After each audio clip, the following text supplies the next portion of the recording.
First day was actually, might have been the easiest. I think you misremember.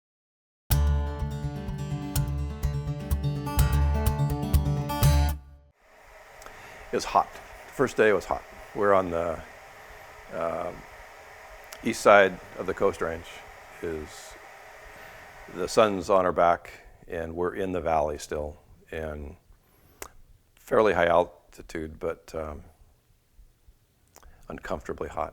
Everybody that was pulling their bikes out the trailer was all smiling and happy, and They had no like, clue what they were in for. It didn't feel that hot because there was like a breeze going through, but it was good enough to make you sweat if you stayed still. So for today, I haven't done any over 70 though. How you feeling about it? Pretty up to it? Nervous, excited. Okay, so you guys, you gotta hold on to these because this is 2 days worth of maps. You're responsible for your map. It was supposed to be a 48-mile day, and I decided that for the more adventurous, if they wanted an extra downhill, that we could it was make it. supposed to be a 35-mile, and you added the extra 15. No, it was an extra 10. It was an extra 15. It was an extra 15. Or there's the option of just doing what we originally planned for. And I'm sitting there thinking to myself, no, there is no option, because as soon as one person opts for the longer ride, there is now no longer a choice anymore. Because what am I going to do? Say, oh yeah, get me my skirt, I'm going to do the short ride. So now I'm doing a 40-mile ride. The truck's going to be running up and down to help you guys out if you break down or something like that, but that's what it's for. You got to find your way there. And so you got to hang on to the map. Somebody else may get behind you. You don't know it. They have a problem. You're all by yourself. So you got to have some idea where you're going, what it is that you're looking for when you get there, and if it all else fails, read the map. Stop and take a look at it. To have about, I guess it's a 6-mile downhill that's real nice, but then you have a 1,400-foot climb, and that's going to be pretty rough.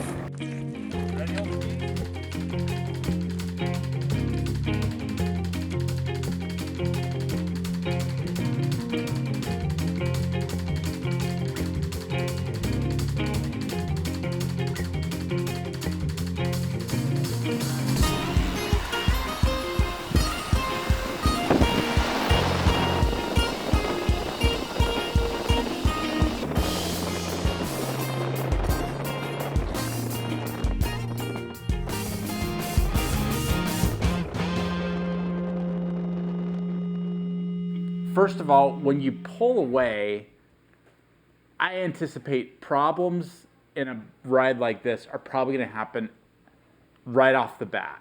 He had a flat tire, so he had to replace that. Then Guy's tires got a little low. He had to pump them up. And then Drew's front sprocket won't come off the large sprocket, so he's pedaling hard.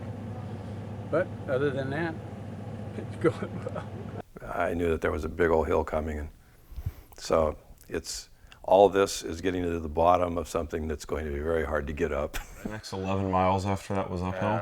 Yeah, it was just, I got really sunburnt. I shouldn't have worn a tank top. My back was blistering from the Crying? No, I wasn't crying. Oh, sorry. That was me. Geniuses that we didn't bring any water. So Yeah. you're sitting there and it's good. Yeah, it's probably 90, 95 degree heat. I ran out of water less than halfway through. We rolled up to the stop sign. We had to stop, and I'm dying. And I look at the Caltrans guy, and I look in his car off to the side, and I see an ice chest there. Oh, an ice chest. How about that? So I did get some water there. When you're doing this ride, very much of the time you have a potential of being by yourself, and a long ways from anything.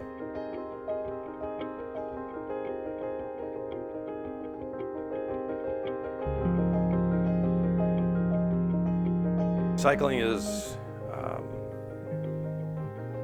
it's an exercise of absolute repetition. You spin at a rate. If you're only turning and you're turning your pedals and stopping and turning your pedals and stopping, you aren't going to have very much stamina. So the way most people cycle is they do what's called spinning, and you spin at a rate. and depending on what gear you're in, you're going to go at a certain speed.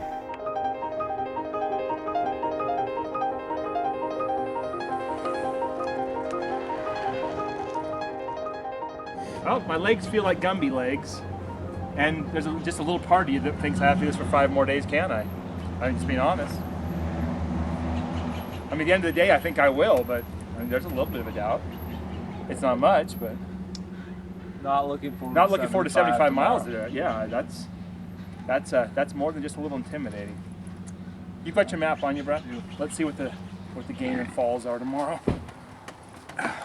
Text me. He needs you to go pick him up. He's not feeling very good. All right. When I pulled into camp, I was very relieved to be there. I'm gonna run you over. We had one young man that was behind me, and he had called home, and that's all I knew at that point. That's hard. That was murderous for a mom. To hear the distress in your child's voice and the fear that was behind his voice, of him being afraid he was going to get hit by a car. You can hear the cars whizzing by him, whoosh, whoosh. Chris needs to be picked up. He just picked. It felt like they were like 3 inches away, like driving like 80 miles per hour right past. It's kind of scary. And we went back. We got him 2 Gatorades, and we went back to him, and he was pedaling along. Like I was struggling, like I ran out of water, and they came and like brought me like a Powerade, and like gave me some like drink, and like they're like, come on, let's keep going. I'll stay with you like 2 miles. I'll go 2 miles and stop and then wait for you, and then I'll go another 2 miles. And it was really comforting for that to be happening. And he stuck with it, and that's exactly what it takes.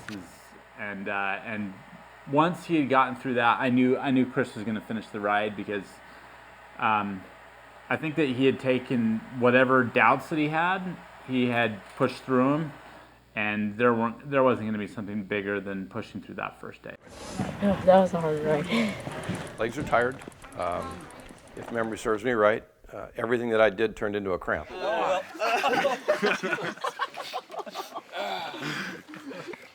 You're nuts. It was like just fun hanging out with the guys, just talking. Good food.